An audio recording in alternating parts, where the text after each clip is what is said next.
صدا و سیمای خیام،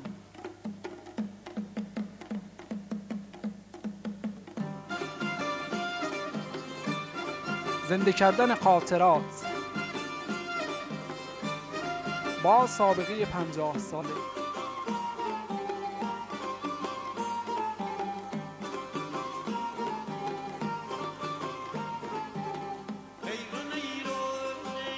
تهیه و تولید نوارها و سیدی های اصیل سنتی،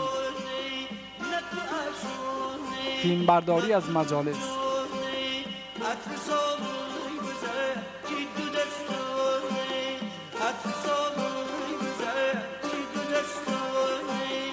با مدیریت حاج حسن داوودآبادی.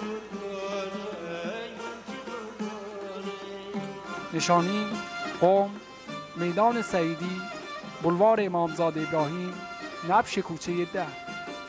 تلفن 660 80 60 663 75 51.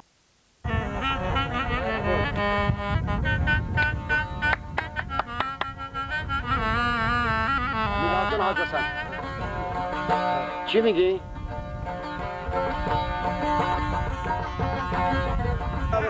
حاضره.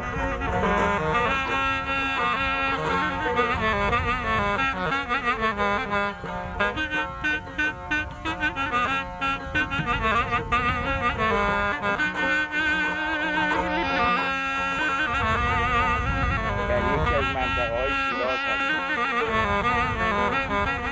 مسابقات هم